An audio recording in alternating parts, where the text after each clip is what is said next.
Hola a todos. Bueno, esta es la grabación de la clase de parálisis cerebral, de patología y pronóstico. Algunas de las primeras diapositivas ya las hemos visto en clase. ¿Cuál es la definición de parálisis cerebral? ¿Cuáles son los trastornos asociados y las complicaciones o trastornos secundarios? ¿Vale? Y con todos nos ha dado tiempo a hablar de la etiología de la parálisis cerebral. Así que voy a empezar por esta porque no en todos los grupos hemos llegado hasta esta diapositiva, ¿vale? Bueno, un poco en esta diapositiva lo que quería poner era cómo se organiza la formación del desarrollo del sistema nervioso central para también poder justificar cómo una lesión en una semana u otra nos da signos y síntomas distintos, ¿vale? No voy a entrar en qué tipo de signos ni qué tipo de síntomas se dan dependiendo de la semana de lesión. Pero sí que eh, se puede entender como si cuando tenemos una lesión neurológica estamos en una fase de proliferación neuronal, que es cuando estamos creando las neuronas, evidentemente la lesión, ¿no? Los signos clínicos serán mucho más graves que cuando estoy en la fase de mielinización, que ya tengo todas las neuronas y todas ellas conectadas, ¿vale? Entonces sí que es importante saber un poco cómo funciona este desarrollo. Y también esto justifica el caso que vimos de Laura en prematuridad y cómo había desaparecido su cerebelo, ¿no? Porque cuando llegó la fase de muerte neuronal, pues directamente su sistema nervioso, como tenía el cerebelo totalmente lesionado y no lo utilizaba, pues se lo cargó, ¿sí? Y la dejó sin cerebelo. Entonces, un poco para que os hagáis una idea, el sistema nervioso se inicia desde el momento de la concepción con lo que llamamos la proliferación neuronal. Lo que hacemos es, desde ese momento de la concepción hasta la semana 20 de gestación, nos ponemos a crear neuronas en unos centros de desarrollo neuronal que están por el cerebro, es decir, no todo el sistema nervioso crea neuronas a la vez, sino que se crean en ciertos lugares, ¿vale? Y creamos por encima de nuestras posibilidades, es decir, creamos muchísimas neuronas. A partir de la semana 10, que ya estamos creando esas neuronas, aparte de seguir creándolas, lo que hacemos es que empiezan a migrar. Por lo tanto, a la semana 20 ya hemos creado un montón de neuronas y las hemos migrado por todo nuestro sistema nervioso para que todo el sistema nervioso tenga neuronas por toda la zona del sistema nervioso. ¿Vale?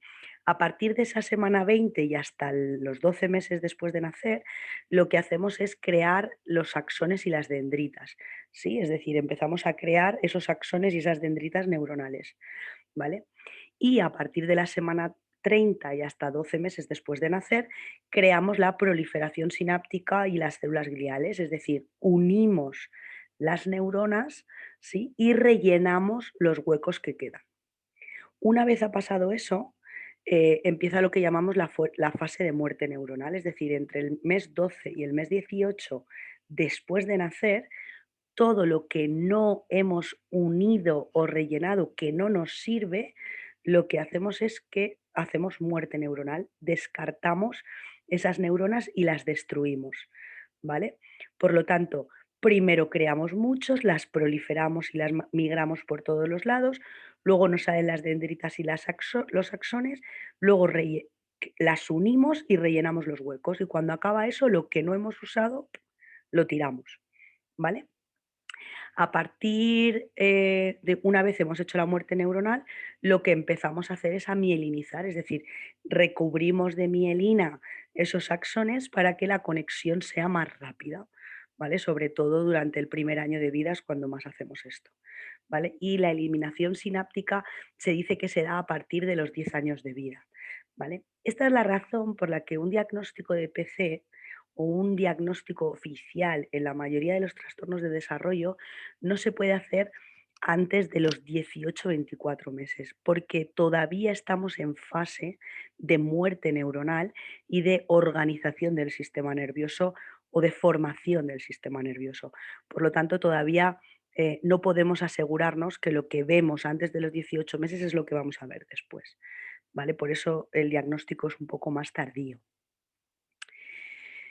Bueno, voy a hablar un poco de las clasificaciones de la PCI. Básicamente tenemos tres tipos de clasificaciones, una según la topografía o la zona del cuerpo que está lesionada, otra según el cuadro clínico, es decir, según los signos y los síntomas que encontramos, y luego tenemos las clasificaciones funcionales, ¿vale? Que es donde hablamos de la Gross Motor Function Classification System, el MAX, que ahora luego las veremos todas, ¿vale? Según la topografía, antes hablábamos de hemiparesias, biparesias y tetraparesias, ¿vale? Actualmente se habla de afectaciones unilaterales, es decir, solo está afectado un medio cuerpo, ¿vale? Que es lo que antes llamábamos hemiparesias, y afectaciones bilaterales, están afectados los dos hemicuerpos, ¿vale? Dentro de esas bilaterales está lo que antes llamábamos diparesias y tetraparesias. La diparesia es cuando los miembros inferiores están más afectados que los superiores. Y las tetraparesias es cuando los inferiores y los superiores tienen el mismo nivel de afectación. Incluso en algunos casos nos encontramos los superiores más afectados que los inferiores. ¿Vale? Según el cuadro clínico, la PCI puede ser espástica, discinética, atáxica o mixta. Antes también estaba dentro de este grupo las hipotónicas, pero hoy en día se ha sacado la PCI hipotónica porque sabemos que los niños que muy pequeñitos tienen signos neurológicos que cursan con una hipotonía grave terminarán siendo discinéticos, la gran mayoría de ellos, y algún atáxico, y si no, terminan teniendo un diagnóstico de otro tipo, trastorno neuromuscular, síndromes congénitos, por lo tanto ya no se cuenta como una PCI, como un tipo de PCI. Espástica, evidentemente con signos espásticos, ¿no? Hipertonía y espasticidad. Discinética, acordaros que es una dificultad en el control de la postura cuando estamos haciendo un movimiento voluntario, ¿vale? Tenemos tres tipos de discinesia, lo que llamamos la coreoatetosis, que son movimientos rápidos, proximales, en mucho temblor. Esto luego lo tenéis en los apuntes bien explicado, ¿sí?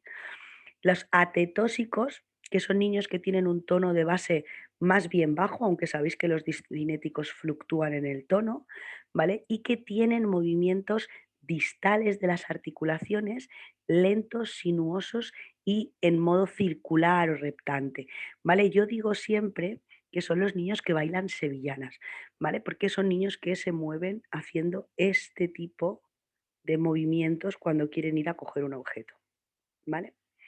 Y las distonías, que son movimientos bruscos en patrones reflejos, ¿no? Pues se da un golpe y el niño se queda enganchado en esa posición y no puede salir, ¿vale? O le cuesta muchísimo salir. En algunos casos les tenemos que ayudar a que salgan de la posición, ¿vale? La táxica, sabéis que es un temblor intencional, es decir, hay temblor en la parte que estamos moviendo, ¿vale? De forma voluntaria, que es la diferencia con la coreatetosis, ¿vale? La coreatetosis, cuando yo quiero mover el brazo izquierdo, se me mueve el resto del cuerpo, ¿sí? Y una ataxia, cuando yo muevo el brazo izquierdo, tengo temblor en el brazo izquierdo. Eso es una ataxia, ¿vale? Además, el temblor entre la ataxia y la coreatetosis es como más exagerada, ¿sí? Y luego la mixta.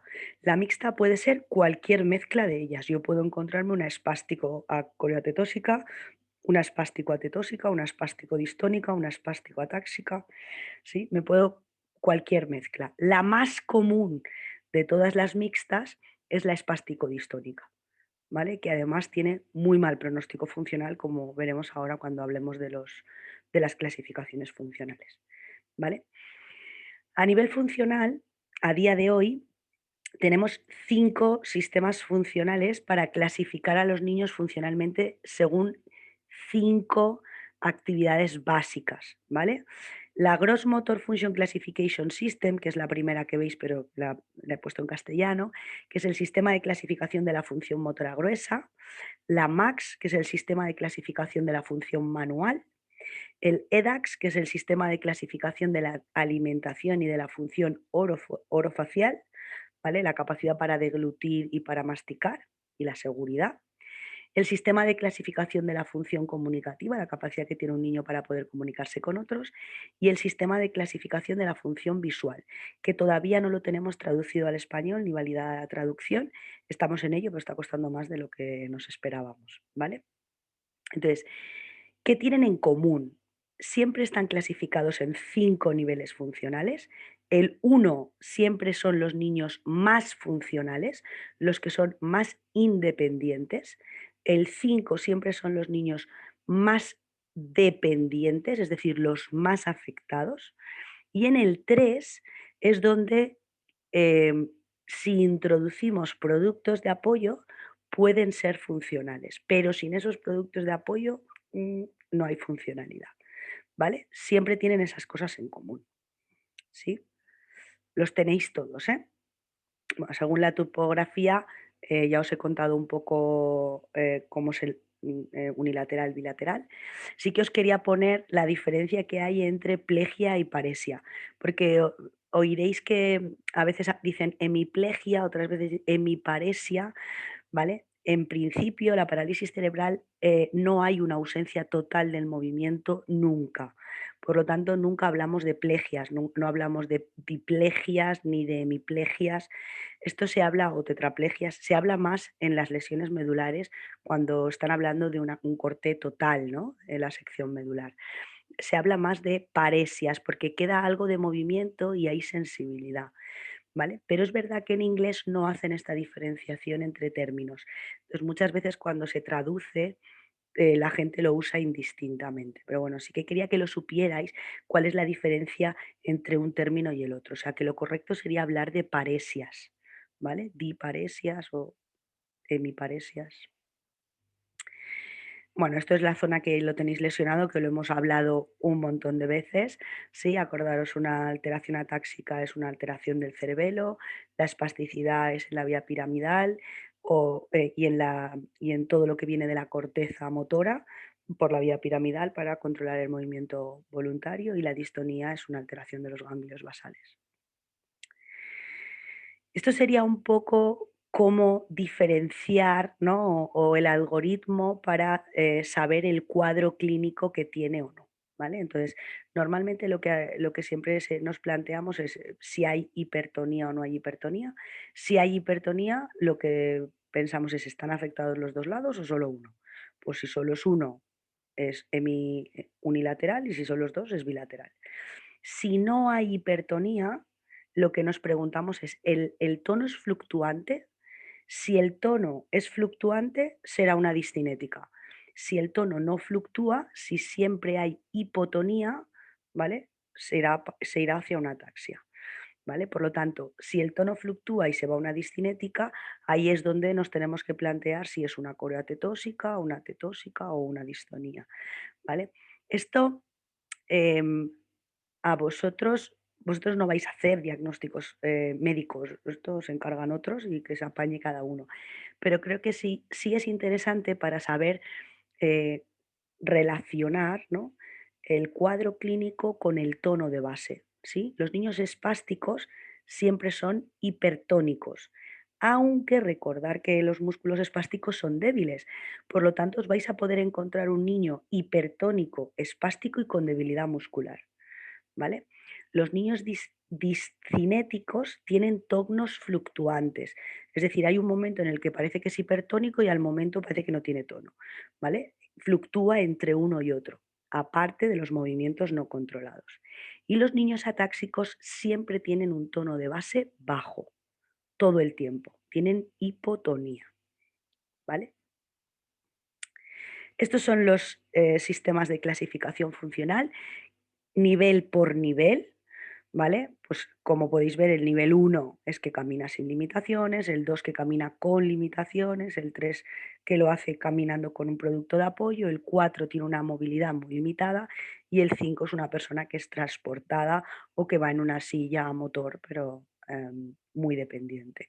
Y pasaría exactamente lo mismo con el resto de los sistemas. Los tenéis todos en la plataforma, ¿vale? Porque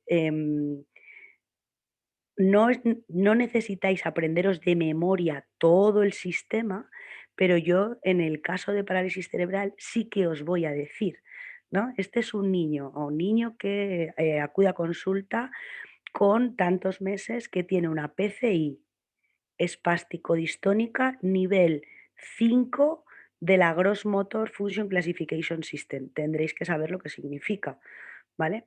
Nivel 4 de MAX, ¿vale? Tendréis que saber lo que significa. Nivel 4 de EDAX, tendréis que saber lo que significa. Nivel 3 de Sistema de Clasificación de la Función Comunicativa. El visual no os lo voy a hacer porque no está en español, ¿vale? Así que ese nunca os lo voy a poner. ¿Por qué? Porque si sabéis lo que significa un 3 de EDAX, ¿vale? Vais a poder decirme qué estrategias terapéuticas y qué objetivos os podéis plantear con un niño que según el nivel de EDAX, lo veis aquí, pero lo vais a ver, lo podéis ver en la clasificación completa que tenéis en la plataforma, significa, ¿vale? Que es un niño que tiene limitaciones en la seguridad a la hora de comer. Por lo tanto, yo voy a tener que adaptar los materiales de la comida y la comida en sí. Tendré que poner espesores de agua, ¿vale? Porque tendrá muchas dificultades para tragar líquidos y se nos puede ahogar, ¿vale? Por lo tanto, es importante que sepáis lo que significa cada nivel, ¿vale? Para saber las estrategias que vamos a poder poner, ¿vale? Cuando veamos los casos clínicos veremos algún ejemplo, ¿vale? El sistema de clasificación de la función motora gruesa es el primero que se creó y es el más elaborado o el que tiene el más completo, ¿no? De todos y tiene una capacidad pronóstica, vuelvo para atrás, tiene capacidad pronóstica a partir de los 2 años.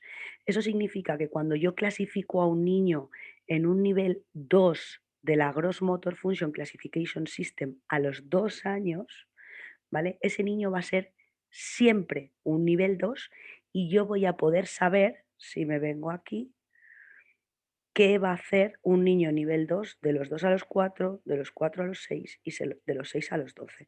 Por lo tanto, tengo una capacidad de poder dar pronóstico a los padres con una probabilidad o una sensibilidad muy alta y también me va a ayudar a mí a ajustar las estrategias y los objetivos, porque con un niño nivel 2 me voy a plantear que camine solo algún día, pero con un niño nivel 4 a los 2 años ya sé que si es un 4 nunca va a caminar solo. ¿Por qué lo pone aquí? ¿Vale? Y entonces ya sé que no va a caminar solo. Nunca me plantearé como objetivo entrenamiento de la marcha con andador para una futura marcha autónoma. No la va a tener nunca. ¿Vale? Yo me plantearé un entrenamiento de la marcha como ejercicio terapéutico, pero no para conseguir una marcha autónoma, ¿vale? Porque no la va a conseguir. Además, este sistema de clasificación nos dio datos sobre hasta qué edad los niños son capaces, con parálisis cerebral, son capaces de mejorar su función motora gruesa. Es decir, hasta qué momento están ganando, ganando habilidades motoras, ¿vale? Porque si os fijáis en la gráfica, todos tienen un tiempo de crecimiento en habilidades. Esto que veis aquí es la GMFM, que la habéis estudiado en el tema 3, es una escala que evalúa capacidad motora gruesa y estos son los años, ¿vale? Entonces todos los niños tienen un tiempo en el que van ganando capacidad, pero llega un momento en el que la curva se estabiliza, porque ya no ganan capacidad. Será ese momento en el que vamos a intentar mejorar el desempeño con muchos productos de apoyo y adaptando el entorno con facilitadores, pero si no ha caminado, no va a caminar. Si no se sienta solo, no se va a sentar. Y si no, hasta ese momento no ha controlado la cabeza, no la va a controlar después, ¿vale? Por lo tanto, este sistema nos ha permitido saber hasta qué edad los niños van mejorando. Entonces, yo puedo saber que un niño nivel 5 llega a su máximo potencial motor poco antes de los 3 años, ¿sí? Un niño nivel 4 lo hace a los 3 años y medio, un niño nivel 5, nivel 3 llega a su máximo potencial un poco antes de los 4, un niño nivel 2 antes de los 4 años y medio y un niño nivel 1, que son los más funcionales, como mucho ganan capacidad motora hasta los 5 años de media, ¿vale? Eso significa que más allá de ese tiempo, yo no me voy a plantear que consigan una actividad motora gruesa, porque si no lo han conseguido antes, ya estamos en periodo de estabilización de gráfica. Por lo tanto, ya no tiene sentido, ¿vale? Seguir planteándome de manera insistente o no plantearle a la familia que ya está, ¿no? Esto, si fuéramos sinceros, no nos pasaría que nos llegaran niños con 12 años, ¿no?, a consulta, pues que me han dicho que haces unas cosas súper guays y te vienen con un niño nivel 5 sin control cefálico con 12 años y pretenden que camine. Y entonces tú dices: "Dios mío, nadie le ha dicho a esta familia que si a los 3 no había conseguido control cefálico, no lo va a conseguir nunca". Nadie le ha dicho a qué se tenían que atener, ¿vale? Esto a mí me parece un poco heavy, ¿sí? Esto simplemente es para que veáis cómo se hizo el estudio de la Gross Motor Function Classification System y de dónde salen esas líneas, ¿vale? Estos son los 5 niveles del sistema de clasificación, y cada una de las gráficas, que veis un montón de puntitos, son cada uno de los niños que se evaluaron a nivel internacional, ¿vale? Se utilizaron 1,5 millones de niños con parálisis cerebral de mogollón de países del mundo, no sé si fueron 52 países, me parece, estoy hablando de memoria, ¿vale? Y entonces lo que se hizo fue hacer una media estadística entre los datos que teníamos, ¿sí? Y por lo tanto nos salieron estas medias, que son las líneas de clasificación. ¿Esto qué quiere decir? Que dentro de cada nivel vamos a tener niños que van a estar un poco por encima de ese nivel y niños que van a estar un poco por debajo de ese nivel medio, ¿vale? Principalmente se quedarán por debajo de ese nivel medio de la línea los niños que tienen discapacidad intelectual, ¿vale? Acordaros siempre que yo os he dicho, los niños que tienen buenos niveles cognitivos es relativamente más sencillo que consigan más cosas, porque aunque tengan un problema motor, se esfuerzan para conseguirlas porque entienden lo que significa lo que le estás planteando en el entorno. Los niños con discapacidad intelectual es más difícil, ¿vale? Entonces, los niños que están por encima de la línea son niños con buenos niveles cognitivos, y los que están por debajo de la línea son niños con discapacidad intelectual, ¿vale? Ok. La MAX. La MAX es el sistema de clasificación de la función manual. Existe la MAX y la Minimax, ¿vale? La MAX es a partir de 4 años hacia adelante y la Minimax es desde el año hasta los 4 años. La Minimax no tiene capacidad pronóstica, pero la Max sí. Por lo tanto, cuando nosotros clasificamos a los 4 años a un niño en un nivel 3 de la Max, siempre va a ser nivel 3 de la Max, ¿vale? Por lo tanto, también nos ayuda a darle una probabilidad pronóstica a los padres respecto a la capacidad que tengan de manipular objetos, ¿vale? Y también a plantearnos objetivos que sean, o sea, que tengan sentido, ¿vale? Pues si es un niño con nivel 3, ¿vale? Hemos dicho que son aquellos en los que metemos los productos de apoyo. Yo sé que va a ser un niño que, si le adaptamos el entorno, si le adaptamos el material y le preparamos bien la actividad, o sea, adaptamos la actividad, el entorno y el material, va a poder hacer cosas solo. Pero si no tiene esas adaptaciones, no va a poder hacerlo, ¿vale? Si yo no le pongo un cubierto adaptado, no le pongo un plato adaptado, no le adapto la mesa, no le adapto, no va a poder comer solo, ¿vale? Si utiliza todos esos productos de apoyo, podrá comer solo, ¿sí? Podrá ser capaz de comer solo. O podrá pintar, ¿vale? Si le adapto el lápiz, si le adapto el papel, le adapto la mesa, podrá pintar. Pero si no, no podrá pintar, ¿vale? Porque él no va a poder coger nunca un lápiz con el tamaño que tiene un lápiz, ¿no? Si le pongo a lo mejor una bola, sí, ¿vale? Por lo tanto, tanto la Gross Motor como la Max tienen capacidad pronóstica. El resto no la tienen, ¿vale? El resto de sistemas de clasificación no la tienen. Vale, y ahora llegamos a unos estudios, los estudios que publicaron la relación que hay entre las PCIs y el cuadro, con cuadros clínicos, ¿no? El cuadro clínico que tenía cada niño, espástico, discinético, mixto, ¿vale? Y los niveles de la gross motor y de la max. ¿Esto para qué lo hicieron?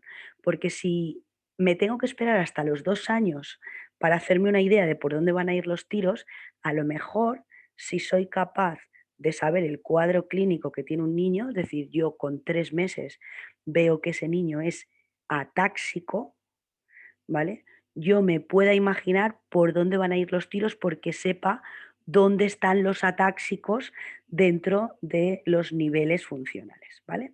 Entonces, el de blanco y negro es la relación que hay entre el sistema de clasificación de la función motora gruesa y los cuadros clínicos. Entonces, como podéis ver en negro, ¿vale? En los niveles 1, 2 y 3 encontramos principalmente todos los niños con hemiplegia espástica, ¿vale? Que es la hemiplegia más común. Es muy raro encontrar hemiplegias discinéticas. Yo he visto una en toda mi vida, ¿vale? Y una mixta, pero lo normal es que haya hemiplegias espásticas, ¿vale?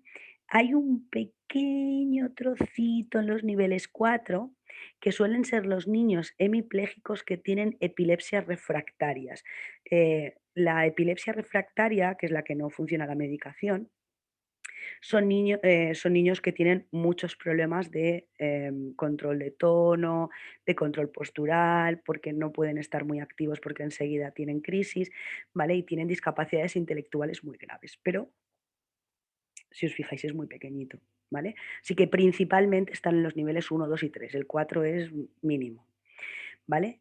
Podéis ver que la diplegia nos la podemos encontrar en los niveles 1, 2, 3 y 4. Estamos hablando de diplegia espástica, ¿vale? Entonces, cuando un niño tiene una afectación diplégica, es decir, tiene más afectación en miembro inferior que en miembro superior, espástica, nos los podemos encontrar en cualquiera de los 4 primeros niveles, ¿vale?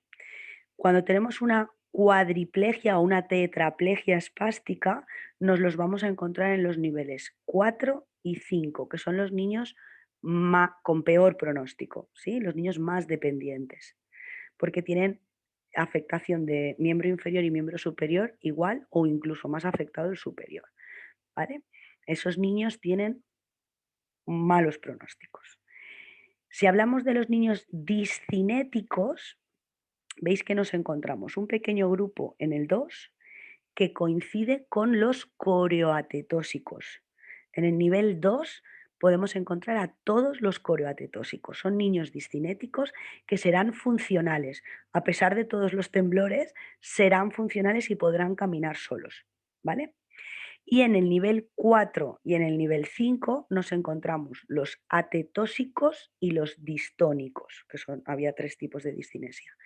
La mayoría de los 4 son atetósicos, ¿vale? El 75% de los niños que están en los niveles 4 discinéticos son atetósicos y el otro 25 distónicos. Y la gran mayoría de los distónicos, el 75% de los distónicos, serán niveles 5. Son los niños más gravemente afectados. Y luego tenemos los mixtos, ¿vale? Los mixtos los encontramos en los niveles 4 y 5, igual que los niños con tetraparesia espástica, ¿vale? En los niños menos funcionales. Nos faltan los atáxicos, ¿vale? Los atáxicos los vamos a poder encontrar en los 4 primeros niveles. No estaban en este estudio, estaban en otro, ¿vale? Y entonces no salen en esta gráfica, pero ya os lo digo yo, están en los 4 primeros niveles, ¿vale? Por lo tanto, si a mí me llega un niño de 5 meses que tiene una coreoatetosis, yo ya sé que ese niño va a ser un nivel 2 porque me lo dicen los estudios, ¿vale? O por lo menos de que la probabilidad de que sea un nivel 2 es muy alta, porque en todos los estudios estará en el 2, ¿vale? Si me llega un niño con una hemiplegia espástica, yo ya sé que por lo menos si los padres me preguntan, Mónica, ¿va a caminar? A no ser que tenga epilepsia, que me quedaré calladita y le diré que no lo sé, si no tiene epilepsia, en principio va a caminar, porque los niños niveles 1 caminan sin restricciones, los niños niveles 2 caminan con alguna dificultad, necesitarán unas férulas, algún niño, alguna muleta cuando tienen que caminar muchos metros, eh, alguna barandilla para subir escaleras, pero van a caminar sin producto de apoyo la mayoría de ellos. Y los 3 van a caminar con un andador, pero van a caminar de forma independiente, ¿vale? Por lo tanto, si un niño a esa edad Los padres con hemiplegia espástica, los padres me dicen: "Oye, Mónica, ¿va a caminar?". Yo le saco la gráfica y le digo: "Pues parece que como tiene una hemiplegia, ¿sí?, espástica y no tiene epilepsia, ¿vale? Parece que lo podemos clasificar en uno de estos 3 niveles". Y los 3 caminan de forma independiente. El uno sin productos de apoyo, el 2 con algún producto de apoyo o alguna limitación, pero muy poquito, y el 3 siempre con un producto de apoyo para la marcha como un andador. Pero los 3 caminan, ¿sí? Les puedo dar una respuesta, ¿ok? Y con el MAX nos pasa lo mismo. Si yo me encuentro un niño distónico, sé que va a estar en los niveles 3, 4 y 5 de MAX. Es decir, que va a ser un niño que va a necesitar productos de apoyo, 3, y con productos de apoyo podrá ser funcional. 4, con productos de apoyo podrá realizar una parte de una actividad funcional, pero no toda la actividad funcional. Y 5, no es capaz de realizar actividades funcionales por sí mismo, es dependiente. ¿Vale? Si es un niño atáxico, lo vamos a encontrar en los 4 primeros niveles funcionales. Si es un niño con una tetraparesia espástica, lo voy a encontrar en los 3 últimos, ¿sí? 3, 4 y 5. Si es un niño con una diparesia espástica, lo puedo encontrar en los 5 niveles de MAX. Y si es un niño con EMI, vuelve a ser, ¿vale?, los que mejor están, ¿vale? Porque están en los 3 primeros, ¿sí? Con lo cual, evidentemente, esto nos dice que los niños con hemiplegia son los niños más funcionales, los niños distónicos y los niños con tetraparesias espásticas son los niños más limitados o con peor pronóstico funcional, ¿sí? Los atáxicos y las diparesias espásticas, y tenemos muchos pronósticos distintos, ¿no? Tendremos que ir esperando a ver qué nos dice, ¿no?, el sistema de clasificación, cada uno de los sistemas de clasificación con el paso del tiempo. También es importante que sepáis que tener un nivel 1 de Gross Motor Function Classification System no quiere decir que vayas a tener un 1 de Max, ¿vale? Porque yo me puedo encontrar a niños con un 1 de la Gross Motor, mirad, el 1 de la Gross Motor son los naranjas, ¿vale? Lo que veis en naranja. Y esto que veis aquí son los niveles de la Max.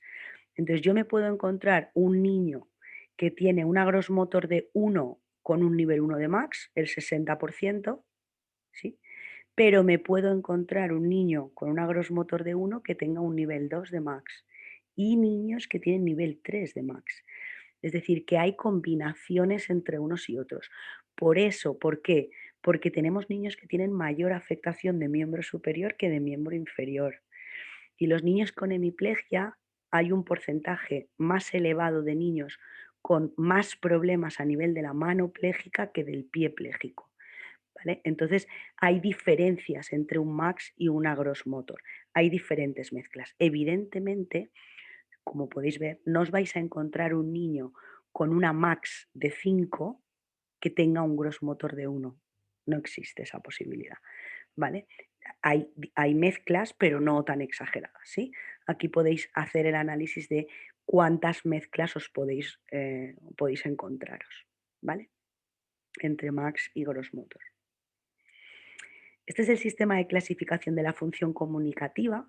Básicamente, lo que nos dice es que le vamos a dar uso a lo del emisor y el receptor del cole, no sé si os acordáis, cuando lo estudiasteis, el emisor es el que emite el mensaje, el receptor el que lo recibe, ¿vale? El nivel 1 es que el niño emite el mensaje, hombre, se nota que es un mensaje ¿no?, que tiene dificultades para hablar, pero el receptor entiende todo lo que dice, ¿vale? El 2, el lenguaje, la emisión ya es más lenta, lo que llamamos un lenguaje de PCI, ¿no? Estos niños que hablan así, que se nota que algo pasa, pero se entiende. El receptor lo entiende perfectamente. En nivel 3, yo siempre digo que son los niños que los entiende su madre, ¿vale? Porque los entienden solo los receptores que son muy conocidos. Entonces el niño te dice, y dice su madre, que dice que tiene sed. Y tú dirás, ¿así? Y entonces le da el agua y el niño se pone contento y bebe y dices, ah, pues sí. Y cuando tú ya llevas un tiempo tratando con él, resulta que entiendes ese mensaje que nadie entiende. A ese niño, si nosotros le damos un sistema de comunicación aumentativo, es decir, le damos un ordenador, le damos una lengua de signos, ¿sí? Ya sea bimodal, lengua de signos típica de las personas sordas, lo que hacemos es aumentar la comprensión del receptor, porque el lenguaje verbal él lo va a seguir haciendo, pero hablan con signos, ¿no? Esto, ellos emiten el mensaje, pero el receptor no es capaz de entenderlo y por lo tanto utilizan un sistema de comunicación aumentativo que aumenta la comprensión del receptor. Los niveles 4 es los que ya ni siquiera los conocidos le entienden siempre, ¿no? Son estos niños que su madre dice, vuélvemelo a decir, ay, vuélvemelo a decir más despacio, porque no terminan de entenderlos. Entonces a estos niños a veces les añadimos el sistema de comunicación ya de forma alternativa.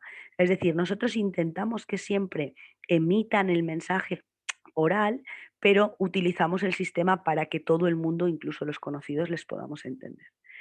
Y los 5 son los niños que hay una limitación enorme incluso para sacar el lenguaje, ¿no? Para emitir el mensaje. Y por lo tanto, esos niños utilizan sistemas alternativos de comunicación. Solo van a hablar a través de un ordenador, porque no pueden emitir sonidos a modo de lenguaje. A lo mejor algunos dicen, "Oh, ia, ay, esto es todo lo que pueden hacer. Entonces, ahí no hay un mensaje que sea mínimamente comprensible, ni siquiera un lenguaje ni siquiera como una organización de frases, solo son sonidos, ¿sí? Por lo tanto, le damos una forma alternativa de comunicarse, ya sea con pictogramas, ¿sí? A través de una carpeta de pictogramas, con pictogramas a través de un ordenador, con softwares específicos para comunicación, como el Grid 3, ¿vale? Que es uno de tantos los que hay, o el Proloquo, ¿vale? El Proloquo 2.0. Lo pueden hacer con una tablet, ¿vale? Que cada vez hay más software para tablet o pueden hacer lengua asignada, ¿sí? Lengua asignada, que puede ser la lengua asignada de toda la vida o lo que llamamos el lenguaje bimodal o el Bayesian Shepherd. Hay muchos tipos de lenguajes aumentativos y alternativos, ¿sí? Sistemas de comunicación para aumentar la comprensión o para permitir que alguien se comunique. Por lo tanto, es importante saber que este no tiene capacidad pronóstica. Yo me puedo encontrar con un niño que con 2 años lo clasifique en un 4 y le pongo un sistema de comunicación porque quiero que la gente le entienda, pero vamos a seguir buscando objetivos de comunicación verbal junto con el sistema de comunicación aumentativo y alternativo, porque puede que con los años el niño consiga pasar a un 3. A día de hoy no han conseguido esa capacidad pronóstica que tienen los otros sistemas que hemos visto, ¿vale? Pero sí me ayuda a ajustar los objetivos. Yo no me puedo plantear con un niño que he clasificado en 4 que hable solo, por lo menos a corto plazo, ¿vale? Si un niño lo he clasificado en 4, me voy a plantear un 3, ¿sí? Me voy a plantear cosas del nivel 3, ¿no? Que le entienda a su madre, que le entienda a su padre, que le entienda a su hermano, sus abuelos, la profe, ¿vale? Pero no que le entiendan los niños todos los niños en el parque porque no voy a pasar a un 2 de golpe, ¿vale? Oh, me falta el EDAX. El EDAX lo tenéis en el temario. El EDAX clasifica también en 5 niveles funcionales, ¿vale? Y además de clasificar la seguridad en la alimentación, también clasifica la dependencia o independencia para comer. Entonces, yo en el EDAX me puedo encontrar que un niño esté clasificado en un 2 de EDAX dependiente. Es decir, 2 es un niño que tiene seguridad a la hora de comer, pero es dependiente que le dé la comida a otra persona. Y sin embargo, me puedo encontrar un niño nivel 4 de EDAX, es decir, es un niño con muchas limitaciones en su seguridad para comer. Tienes muchas posibilidades de que ese niño se te atragante, pero come solo, es independiente, ¿vale? Por lo tanto, las estrategias que vamos a usar son diferentes, porque yo no voy a usar estrategias para aumentar su independencia, ya es independiente, pero sí su seguridad alimenticia, ¿vale? No quiero que se me atragante, no quiero que me dé ningún susto, ni quiero que me cree neumonías de repetición por aspiraciones silentes o por aspiraciones, porque la comida pase al pulmón y eso se me infecte y me haga neumonías, ¿vale? Entonces, cuando nos encontramos con niños que nos hacen neumonías de repetición, muy a menudo, una de las cosas primeras que nos planteamos es, oye chicos, ¿estamos seguros que está comiendo bien?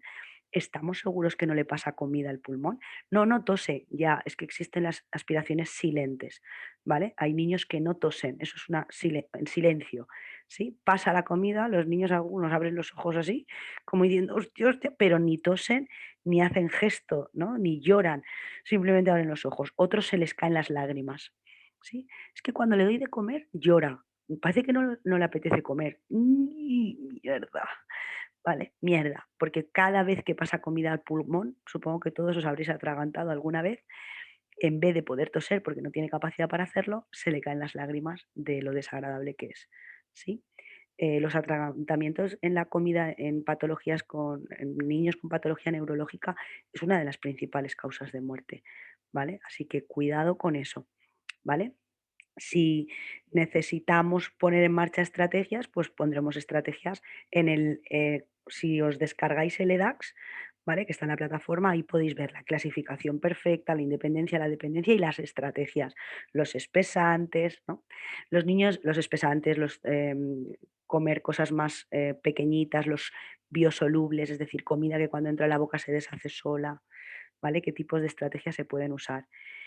En los niños niveles 5, que son aquellos que tienen una inseguridad total durante la alimentación, son los niños a los que les ponemos botón gástrico, ¿no?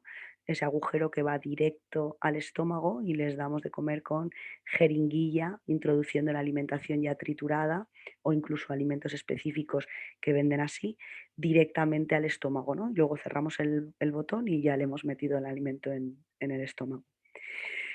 En España tenemos un problema muy importante con esto. Y es porque en España no comer por boca es un problema social súper importante. Entonces hay una reducción del número de botones gástricos en nuestros niños con PCI. Somos el país occidental con menos botones gástricos en niños, ¿sí? Con trastornos de alimentación o de deglución. ¿Por qué? Porque para nosotros salir a comer es un acto social, bueno, todos estáis de acuerdo, ¿no? Salir a comer es súper importante. Entonces, los padres son muy reticentes a este cambio, ¿sí? Así que nos toca insistir mucho sobre, es que tenemos que tener cuidado. A veces lo que hacemos es probar con sonda nasogástrica, ¿vale? A darle el alimento directamente por sonda hasta el estómago y ver que si lo tenemos con sonda nasogástrica 3 semanas, ni se nos atraganta, ni llora, y no nos coge neumonía, ¿no? No tiene mocos y no nos coge fiebre, para que los padres se den cuenta que lo que está pasando es porque al comer pasa eso, ¿vale? La prueba que les hacemos se llama bueno, que le hacen los médicos, es una nunca lo digo bien, fluorof fluorofocostopía. Es que le ponen una papilla que brilla y le hacen una resonancia magnética funcional con esa alimentación y se ve perfectamente si pasa el pulmón o si pasa. También lo hacen con una placa dinámica, con una radiografía dinámica. Tú ves perfectamente cuando tragan si lo que es fosforito se pasa al pulmón o se pasa al estómago, ¿no? Entonces, cuando ves ese vídeo con los padres, dices, mira, es que está pasando la mitad del bolo alimenticio al pulmón cada vez que le damos una cuchara. Entonces, es imposible que saques los mocos porque no es un problema respiratorio lo que tiene, es un problema cuando come. Entonces, por muchos mocos que tú le saques, al momento que le das otra vez de comer o de beber, pasa. Es más difícil tragar líquidos que comer sólidos. Bueno, sólidos, que comer comida, ¿vale? Los sólidos hay que masticarlos, sí, pero el líquido es muy difícil de tragar. Entonces hay niños que tienen dificultades para el líquido, pero no tanto para el sólido, ¿sí? Entonces los espesantes, que son asquerosos, pero ahora hay unos productos que lo que hacen son los emulgentes, que hacen como espuma, ¿no? Espuma de agua, espuma de zumo, que son bastante más agradables que los espesantes, que son asquerosos. Yo tampoco me los comería. hay algunos niños que te ponen unas caras como diciendo: "¿Qué me estás dando?", ¿no? Los emulgentes molan bastante más, ¿no? Hacer la espuma esta de los cocineros de renombre, ha sido un gran invento para nosotros. Bueno, vamos a hablar un poco sobre la PCI espástica, aunque sé que en neuro habéis visto cosas así, muy por encima sobre cada tipo de habéis visto algo de patología, ¿vale? Así que no nos vamos a, parar mucho en la patología, ¿vale? Acordaros siempre que la espasticidad es el resultado de una lesión en la corteza motora o en las proyecciones de la sustancia blanca, ¿vale? De la vía piramidal, ¿sí? Por lo tanto, ¿cómo se describe lo que es la espasticidad? Bueno, pues casi todo lo que tenemos ahora, a día de hoy, son teorías sobre cómo pasa una lesión espástica y también tenemos muchas maneras de decirlo diferente. Yo os he puesto aquí la definición de Pascual Pascual porque es el único español que tiene una definición internacionalmente reconocida y me hace mucha ilusión poner a un español, ¿vale? Entonces, bueno, Pascual Pascual dice que es un desorden motor caracterizado por un incremento del reflejo de estiramiento. ¿Os acordáis? El reflejo miotático, velocidad dependiente. Cuando lo hacemos lento no aparece, pero cuando lo hacemos rápido, ¡pum!, aparece ese tope que hemos hablado tantas veces en clase, que se produce a consecuencia de una alteración en la regulación de las aferencias sensitivas por los centros nerviosos supramedulares, por encima de la médula. ¿Vale? Bueno, esta es del 2007, que haya llovido, pero es que no tenemos otra de ningún español. Entonces, me apetecía poneros esta y porque además compagina muy bien con lo que hemos visto en clase cuando hemos hablado de los test de Duncan, ¿sí? Sobre la tardía modificada, ¿vale? Para que todos cuadraran. Hay muchas teorías de fisiopatología de la espasticidad, ninguna a día de hoy está reconocida como esta es la que mejor se ajusta, ¿vale? Entonces hay muchas dudas sobre por qué se da esa lesión y el cómo se organiza el sistema nervioso para que nosotros tengamos espasticidad. Una de esas teorías, que es la reorganización sináptica sublesional, es la que no cuadra del todo, pero es la que más me cuadra con los cuadros clínicos que después vemos en pediatría. Pero si lo miro pensando en el adulto, neuro, ya no me cuadra tanto. Pero bueno, yo os lo voy a explicar, ¿vale? Para que entendáis un poco lo que dice esa teoría. Esa teoría lo que dice es que cuando hay una lesión en el sistema nervioso, se corta, ¿no?, la corriente y entonces no llega información al resto del cuerpo, no son capaces de llegar corriente. Entonces el sistema nervioso lo que dice es, ostras, que no puedo mover, ¿no? No puedo, porque eso sería la fase aguda, ¿no?, de una lesión, de un ictus, por ejemplo, que está en esa fase flácida que visteis en neuro. Entonces, no puedo mover y entonces lo que hace el sistema nervioso es crear más conexiones neuronales en el lugar alrededor de la lesión, como diciendo, aquí pasa algo que la corriente no pasa, ¿no? Y crea muchas. Cuando pasa esa lesión aguda y esa zona que se ha lesionado se va reorganizando, de repente nosotros hemos creado una cantidad muy exagerada de conexiones, que es lo que hace que esa respuesta sea tan exagerada, ¿vale? Esto no explicaría la velocidad dependencia, malo. Y tampoco explicaría en el adulto las conexiones medulares que vemos cuando nosotros ponemos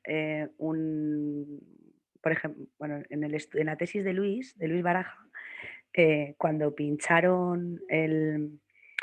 cuando pincharon la punción seca en el lado derecho, midieron el lado izquierdo también, ¿no? Hablándolo un día con él, digo, mide el izquierdo, ¿no? Y encontraron respuesta muscular en el izquierdo, mucho menor que en el derecho, pero la encontraron.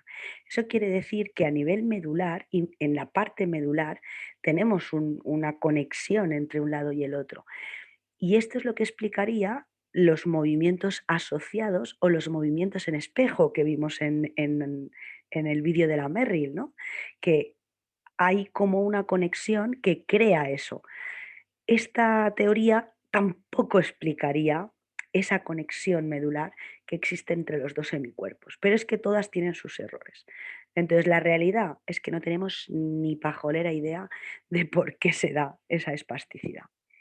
Algún día alguien lo descubrirá. Ya os digo yo que yo no, ¿vale? Pero alguien lo descubrirá. Las características básicas de la PCI espástica es una resistencia al movimiento pasivo. Cuanto más rápido se quieren mover, más resistencia hay, ¿vale? Por eso a lo mejor hay algunos niños que son capaces de caminar sin hacer equino, pero en el momento que quieren correr hacen muchísimo equino. Pero cuanto más velocidad le pides al movimiento, más respuesta espástica hay. Hay una cocontracción exagerada de los músculos agonistas y antagonistas, ¿no? Se frena el movimiento porque se contraen a la vez el agonista y el antagonista. Hay una hipertonía muscular de predominio de los músculos antigravitatorios, ¿vale? Los músculos que nos mantienen en contra de la gravedad suelen ser hipertónicos, aunque recordar que los músculos que son espásticos serán débiles porque no van a poder moverse en todo su recorrido. Por lo tanto, el agonista será débil y el antagonista será débil, ¿vale? Porque el antagonista siempre estará en estiramiento.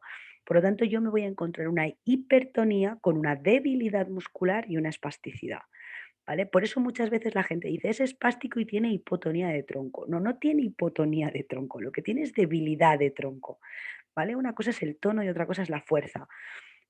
Yo puedo entender que esto lo diga la gente, pero vosotros que sabéis que son características distintas, no. El tono es algo que regula el sistema nervioso central y la fuerza es una característica intrínseca del músculo. Son cosas distintas, ¿vale? Y tenéis que aprender a diferenciarlas bien. Y otra de las cosas es que hay una disminución de la amplitud de movimiento porque el movimiento es porque la espasticidad hace que el músculo trabaje siempre en posición de acortamiento y por lo tanto disminuye el rango de movimiento, más el movimiento activo que el pasivo. ¿Sí? Pasivamente, hasta que no hay un acortamiento real, yo lento, lento, lento, lento, lento, puedo hacer todo el recorrido, por lo menos al principio, ¿no? Luego ya cuando crecen, ya hemos visto en el tema 5 que el crecimiento no nos ayuda mucho a ese acortamiento muscular, ¿no? Más bien lo favorece. Pero al principio yo tengo todo el PROM, ¿no? El movimiento pasivo lo tengo. Pero el activo, en el momento que ellos quieren realizar un movimiento activo, se pone en marcha la espasticidad y tienen una disminución del rango de movimiento. Entre el 70 y el 80% de los niños con parálisis cerebral tienen parálisis cerebral espástica, por lo tanto es la más común. Y entre los niños con PCI espástica, el 30% tienen afectación hemipléjica o unilateral unilateral. Por lo tanto, el 70% de los niños con PCI espástica tienen afectación bilateral y el 30% unilateral, ¿vale? Y de todos los niños con PCI, entre el 70 y el 80 son espásticos, con lo cual es la más común de todas las PCIs que hay. Esto lo hemos visto durante todo el temario, ¿vale? Básicamente los niños con espasticidad lo que hacen es moverse en patrones de flexoextensión.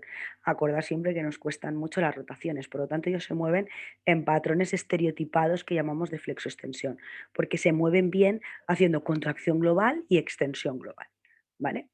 Nacen con un sistema musculoesquelético normal, con unos huesos como toca cuando nacemos y con unos músculos normales. Pero la espasticidad, que está regulada por el sistema nervioso, el problema lo tenemos en el sistema nervioso central, hace que el movimiento no sea bueno y por lo tanto hay un desequilibrio muscular que lo que hace es llevarnos a posiciones alteradas, ¿no? Nos coloca en posturas alteradas.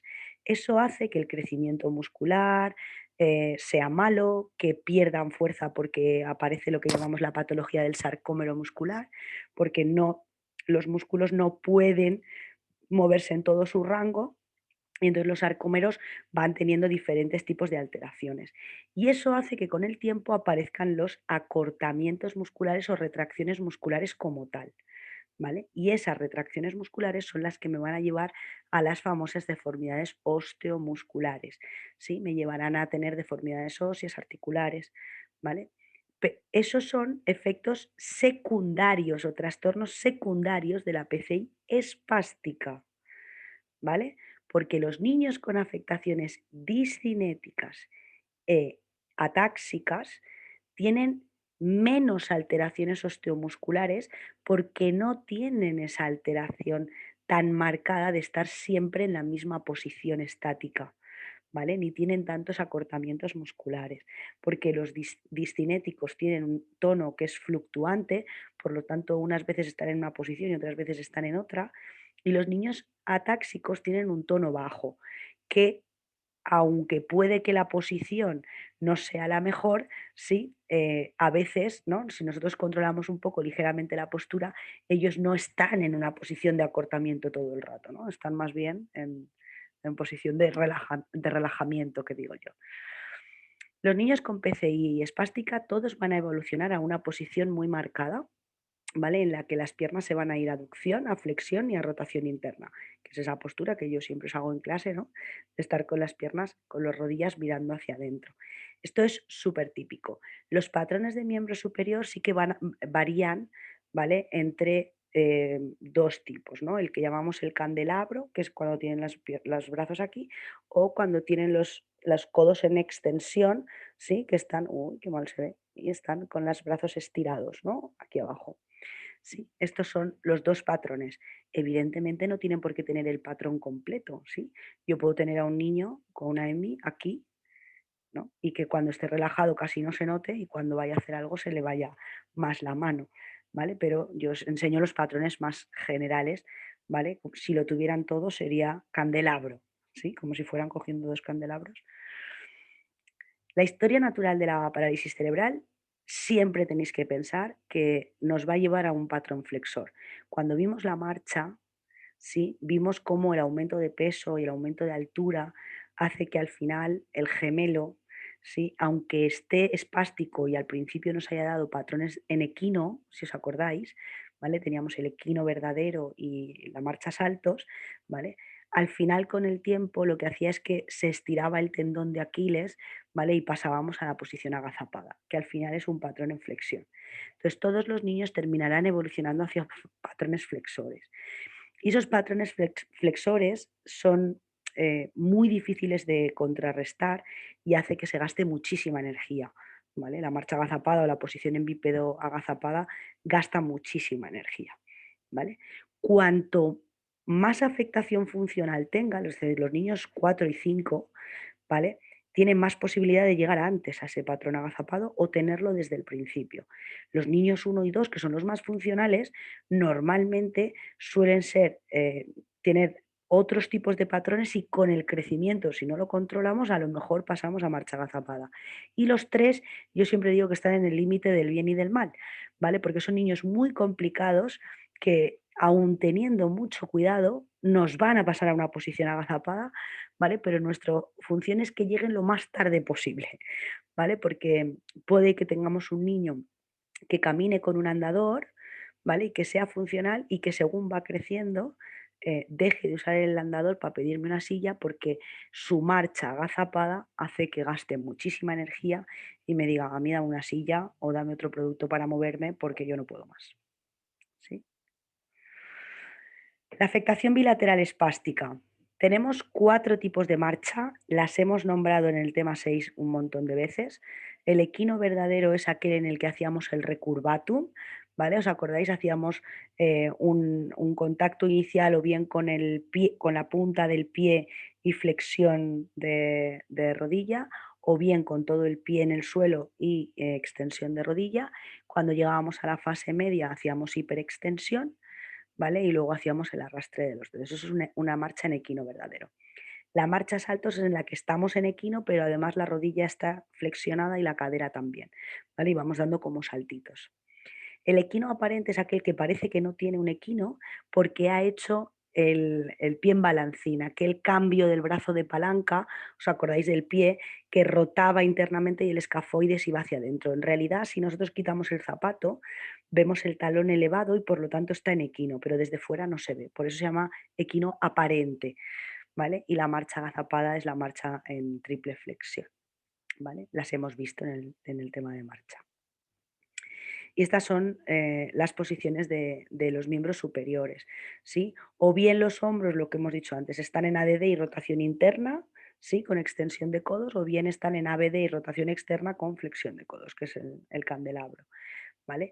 Eh, Normalmente el antebrazo siempre está en pronación, tenemos flexión de muñeca, la mano cerrada en puño y el dedo gordo normalmente por dentro del puño, ¿vale? Lo que llamamos la inclusión del pulgar y una desviación cubital, ¿vale? Esta es la posición típica de los niños con espasticidad. Bueno, mirar, aquí se ve súper bien la foto en la que hay rotación interna y ADD y aquí se ve súper bien la posición de candelabro.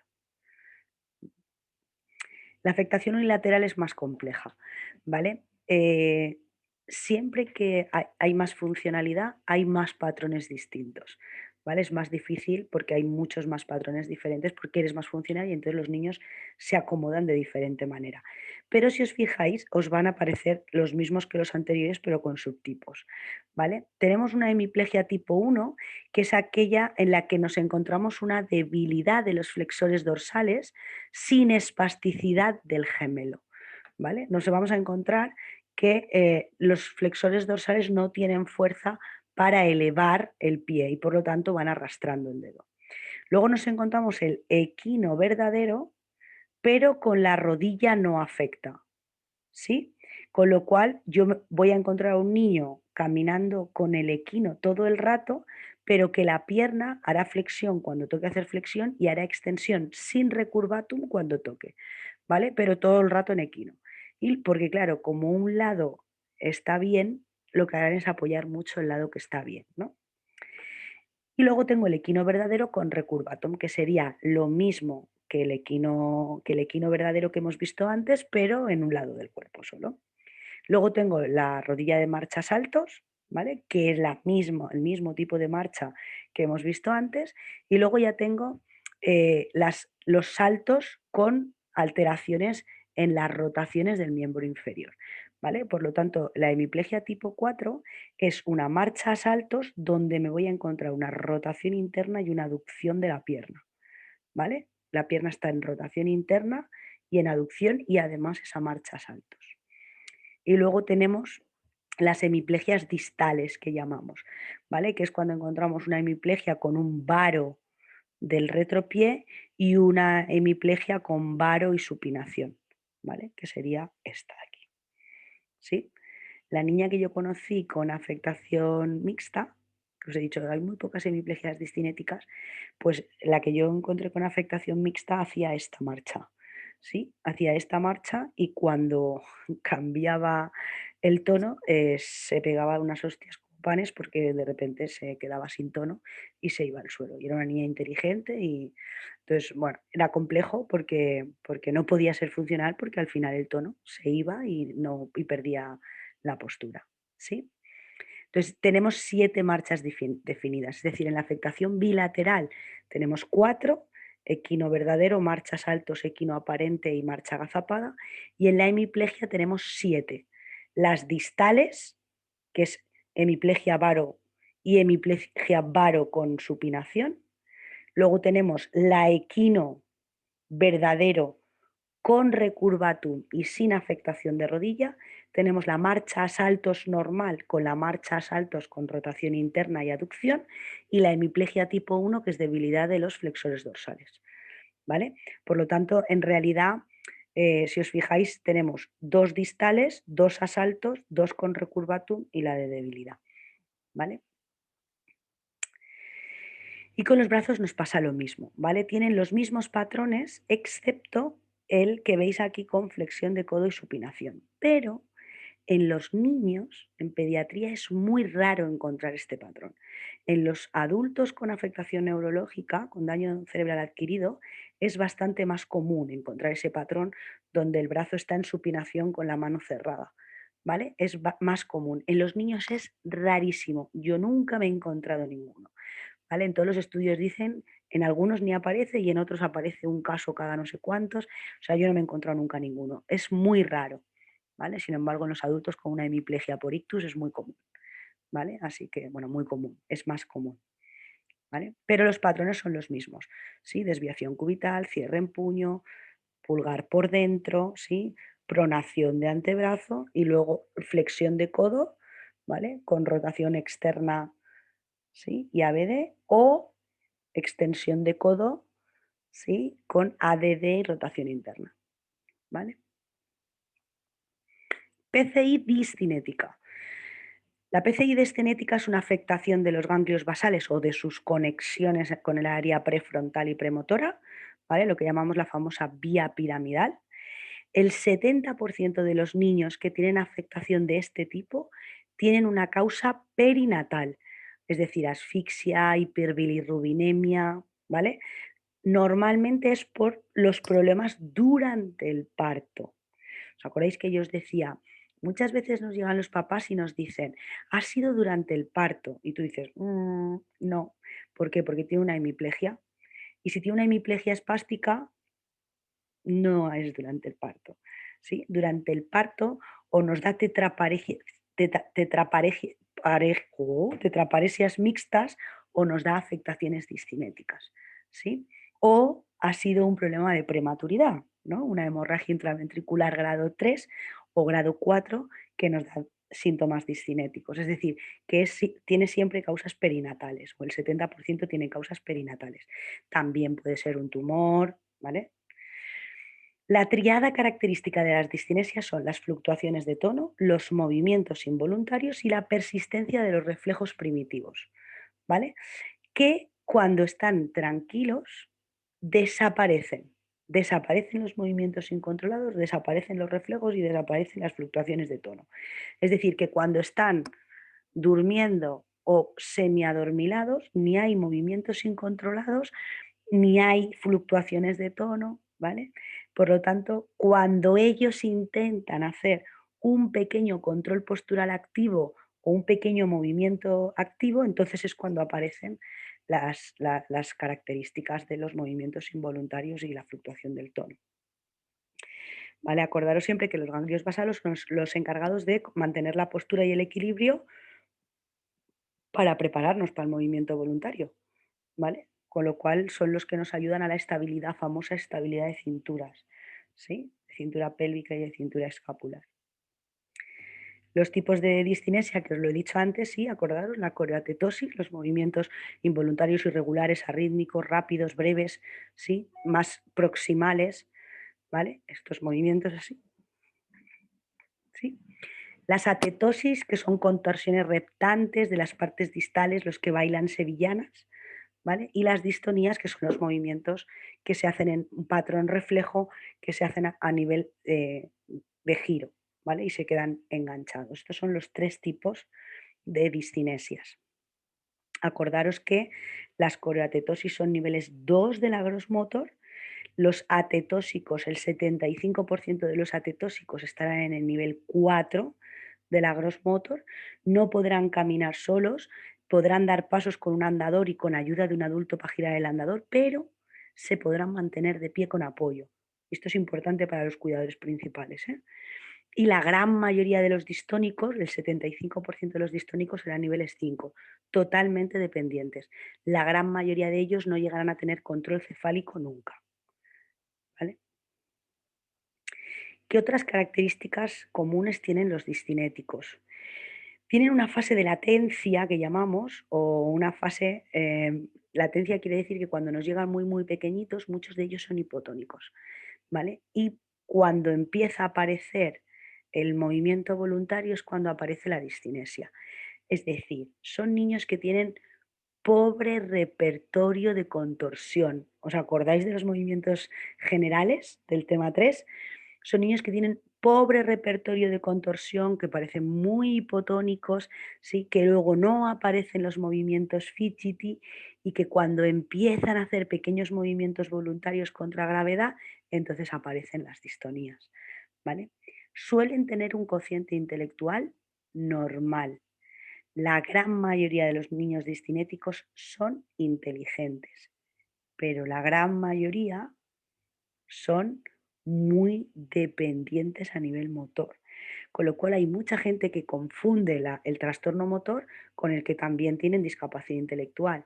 Sí, por lo tanto, la gente piensa que tienen discapacidad intelectual y muchas veces me da mucha pena porque hablan de ellos como si no se enteraran, ¿no? Y de repente los ves que empiezan a hacer gestos con la boca, ¿no? Como diciendo, coño, que estoy aquí, te estoy escuchando, ¿no? Y los ves como lloran.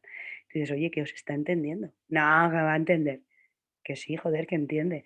Pero si no controla ni la cabeza, ¿y qué tiene que ver una cosa con la otra? No controla la cabeza, es un problema motor, el nivel cognitivo y la comprensión del lenguaje es un nivel cognitivo, ¿no? No tiene nada que ver. pero la gente muchas veces los une. Y cuando digo la gente, no solo me refiero a la gente de la calle, sino también a sanitarios, ¿eh? En colegios de educación especial, ¿vale?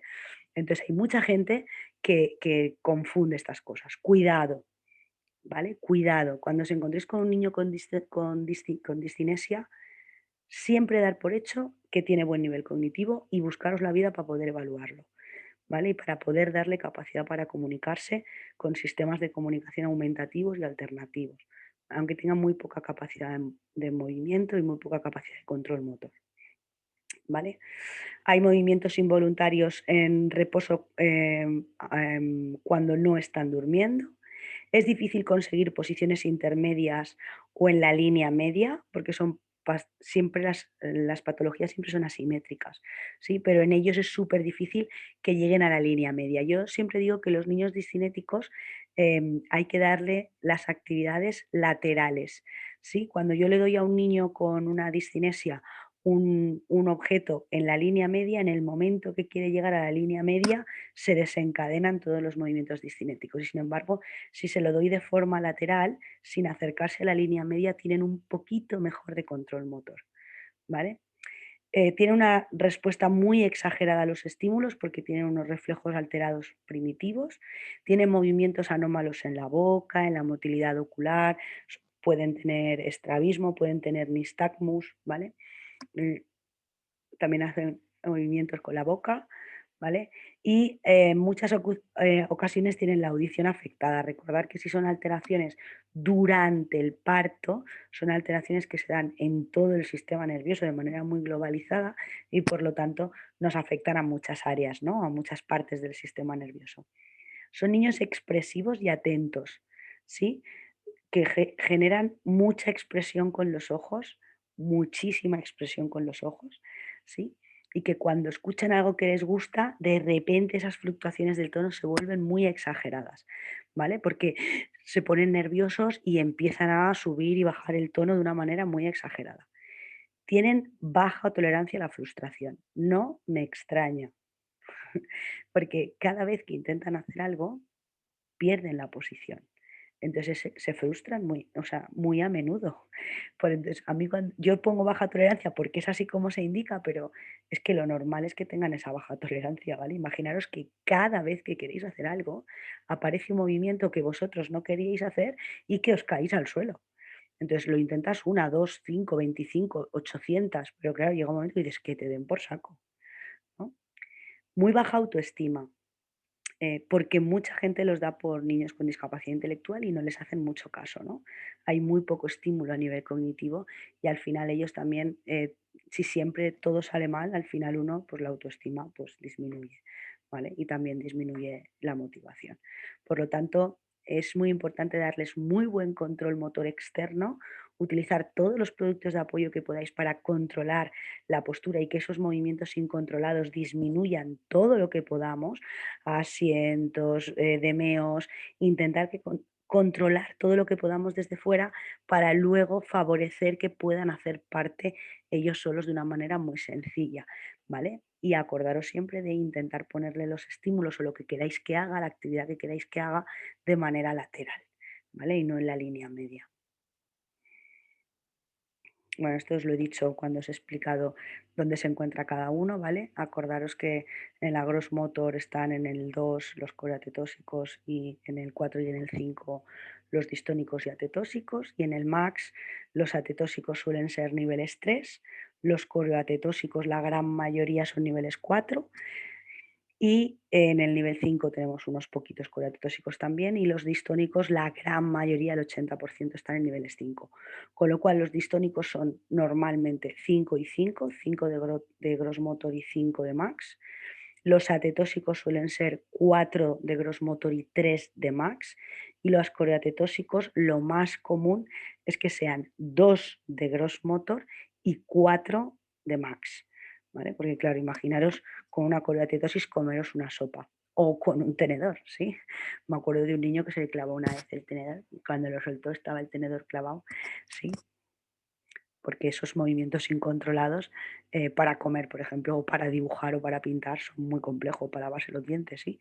Se ponía de una mala leche que se moría ese niño cuando intentábamos hacer cualquier actividad, ¿no? Y más si lo llevábamos a la línea media, ¿sí? Entonces él, si yo le ponía a pintar en el lateral, más o menos lo podía controlar, pero en el momento que llegábamos a la línea media, que es donde come y se lava la boca, pues era horroroso para él, ¿no? Había muchísimo movimiento coreotetóxico y sin embargo caminaba solo, ¿sí? Objetivos: mejorar el control postural con ayuda, ¿vale? Evidentemente, en un coreotetóxico, si sé que va a caminar, yo me planteo y que se va a sentar solo, un asiento para que se siente solo, un bipedestador para que al final, ¿no? Para ganar fuerza, ¿no? Porque sé que se va a poner solo, ¿no? Para ganar fuerza, tal cual, un andador para que camine. Pero en un distónico no me planteo un asiento para que se siente solo, me planteo un asiento para controlar yo la postura desde fuera, para intentar darle todo el control postural que pueda desde fuera y pedirle a él lo mínimo, ¿vale? Para que pueda ser funcional en una parte, por lo menos, de la actividad, ¿vale? Mejorar la función manual para ser lo más autónomos que podamos, intentar favorecer la independencia y la autonomía con tantos productos de apoyo como necesitéis, ¿vale? Usar todos los productos de apoyo, ¿sí? Para las actividades de la vida diaria, sistemas de comunicación alternativos, ¿vale? Intentar favorecer vosotros la línea media o la simetría, ¿vale? Cuando estén haciendo una actividad estática, cuando estén viendo la tele, por ejemplo, entonces sí es el momento de favorecer una actividad simétrica porque están estables y estáticos, sin pedir movimiento. Pero cuando le pidáis un movimiento no se lo pidáis aquí, ¿sí? Iros aquí porque serán más funcionales. ¿Habrá niños con los que os podréis ir acercando al centro? Sí, ¿vale? Pero no todos los niños van a conseguir llegar cerca de la línea media, ¿vale? Dar estabilidad de cinturas siempre, ¿vale? Porque si ayudáis a aumentar esa estabilidad de cinturas, disminuyen los movimientos discinéticos. Acordaros que en los niños discinéticos, por ejemplo, el asiento los hacíamos a menos de 90 grados de flexión de cadera. ¿Por qué? Porque cuando tú disminuyes la flexión de cadera, aumentas la estabilidad pélvica y por lo tanto disminuyen los movimientos distónicos o discinéticos, perdón. ¿Vale? Y evitar autofijaciones. Ellos, como son inteligentes, los que pueden utilizan autofijaciones, ¿sí? Es decir, si yo me muevo mucho, me cojo y me meto el brazo debajo del culo, me siento debajo del culo y así yo me estabilizo un lado para intentar mover solo el otro. Entonces, intentar evitar esas autofijaciones, porque si las hacen muy a menudo, al final eso nos terminará llevando a acortamientos musculares y a deformidades. Cuando eso pase, vosotros con vuestro control postural, llevarlos a una buena postura con el control postural externo, para evitar que ellos hagan esas autofijaciones que nos puedan llevar a trastornos secundarios. Yo aquí os he hecho una tabla con algunas generalidades así muy básicas sobre los diferentes niños discinéticos, ¿vale? Entonces, a nivel de función manual, un niño distónico es capaz de hacer prensión gruesa, pero le es muy difícil soltarla, ¿vale? Y muy difícil hacer actividades bimanuales. Sin embargo, un atetósico sí puede hacer actividades bimanuales y tiene una prensión más fina si le colocamos en ligera flexión de tronco, ¿vale? Cuando nosotros a esos niños atetósicos los llevamos a una ligera flexión de tronco, son capaces de manipular de una manera más fina, ahora con sus movimientos atetósicos, ¿eh? Y los coreoatetósicos tienen unas presiones, hasta las gruesas son inestables, ¿sí? Con todos esos movimientos. En las actividades básicas de la vida diaria, los distónicos son totalmente dependientes, son totalmente dependientes. Los atetósicos son capaces de comer solos, si los llevamos a la flexión, pero muy dependientes en el resto de cosas. Y los coreoatetósicos no podrán comer solos, pero serán independientes en el resto de actividades como la higiene, el vestuario, ¿vale? Porque a pesar de todos sus movimientos, al final conseguirán ser independientes, excepto en las cosas que le pidan un movimiento fino más concreto como comer, ¿vale? Porque con sus coreoatetosis es difícil. El control postural de un niño coreoatetóxico es compensado, se mueve mucho, pero al final se estabiliza. Yo siempre digo que son los niños del ay, ay, ay, ay, ay, ay, ay, ay, ¿no? Porque los ves que se mueven, se mueven, se mueven, pero al final se mantienen estables, ¿no? Con todo su movimiento. Sin embargo, los atetóxicos eh, son capaces de estabilizar parte del tronco, la parte superior del tronco, siempre que nosotros le demos asistencia en la pelvis, ¿vale? Serán niños que necesitarán un asiento pélvico o un control postural externo desde el vértice inferior de las escápulas o la cintura hacia abajo. ¿Sí? Niños que van a necesitar asientos, pues acordad, los niveles es un nivel 4, ¿no? La gran mayoría que van a necesitar normalmente un asiento en la parte inferior de la escápula, ¿vale? Entre los axilares y los de cintura, más o menos. Y el 5 va a necesitar un control de tronco total, ¿sí? Y para la marcha, los coreoatetóxicos caminarán solos. Los niños atetóxicos podrán hacer pasos con mucha asistencia, un andador con descarga de peso, donde el adulto va a tener que girar el andador, pero va a poder dar pasos.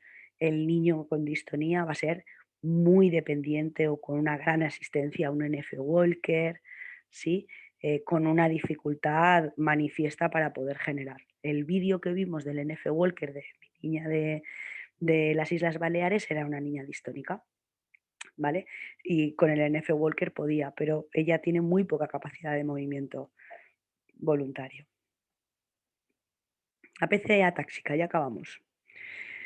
La ataxia sabéis que es una lesión del cerebelo, por lo tanto es el encargado de coordinar los movimientos para que los movimientos voluntarios sean fluidos y sean precisos.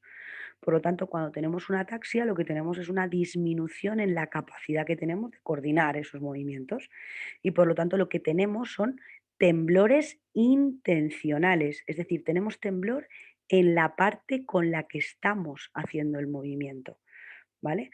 Porque lo que hace es que los movimientos son imprecisos porque no se coordinan bien los agonistas con los antagonistas y entonces me crean ese temblor, ¿vale? De descoordinación, que es diferente a la de la coreocetosis. ¿Qué características típicas tiene la ataxia? La ataxia tiene, no todas las personas con ataxia tienen que tener todas las características, ¿vale? Pero sí gran parte de ellas, ¿vale? Por un lado podemos tener hipermetría o dismetría. La hipermetría es cuando yo quiero ir a coger un objeto, uy, qué mal se ve la imagen, cuando yo quiero ir a coger un objeto y mido de más. Sí, mido la distancia, además, en vez de llegar al objeto directo, lo que hago es que mido y me voy lejos y luego tengo que ajustar. Eso sería una hipermetría. Y una dismetría es una alteración en la medición. Me puedo quedar corto, me puedo ir más hacia un lado. Mido mal la cantidad de movimiento que tengo que hacer, ¿vale? La asinergia es que hago el movimiento a trompicones. Cuando yo muevo un brazo, ¿vale? A la vez que hago una extensión de codo, voy abriendo la mano para luego cerrar y traerme el objeto a la mano, ¿no? A la vez que flexiono el codo. Y lo que les pasa a las personas con ataxia es que primero extienden el codo, luego abren la mano, ¿no? No hay una sinergia, no pueden hacer de forma sinérgica los diferentes movimientos de un miembro, de un miembro superior o de un miembro inferior. Lo hacen como a golpes, porque hay dificultades para crear esas sinergias.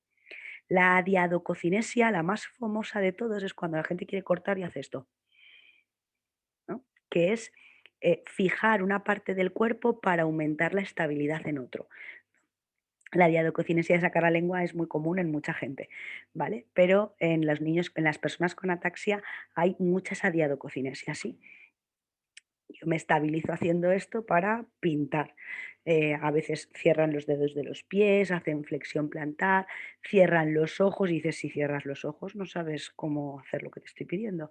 Sacan la lengua, hacen una extensión cervical, hacen muchísimas adiadococinesias para intentar estabilizar, ¿vale? Para intentar estabilizar el cuerpo porque tienen poco tono y mucho temblor. Tienen una trayectoria irregular y lenta del movimiento, ¿sí? A veces tienen que hacer varios intentos para poder llegar a lo que tienen que hacer. El temblor intencional, que ya todos lo sabéis, y la marcha inestable. En los niños, Esa marcha inestable, lo que nos encontramos es que aumentan la base de sustentación. En los mayores, las ataxias normalmente lo que hacen es hacer una marcha sin levantar los pies del suelo, ¿vale? Pero en los niños lo que nos encontramos es que nos abren mucho la base de sustentación. Además, los niños con parálisis cerebral atáxica, ¿vale? Tienen algunas características propias de los niños que todavía no han aprendido a moverse, ¿vale? Porque la gran diferencia que nos encontramos siempre con los neuros adultos y los niños es que los neuros adultos se movían bien y luego tienen una dificultad para hacerlo, pero en su sistema nervioso se crearon esos patrones motores que creamos con la práctica, pero los niños no los tienen. Los niños parten de cero con la dificultad, ¿vale? Por lo tanto, en los niños con PCI tenemos un tono bajo, ¿vale? Para hacer movimientos contra gravedad. Tenemos una alteración en la inervación recíproca. Pocas veces podemos hacer cocontracción para mantener el brazo, por ejemplo, en contra de la gravedad estable, ¿vale? Aparece siempre este movimiento, ¿sí? Nos cuesta mantener en posturas contra gravedad estables.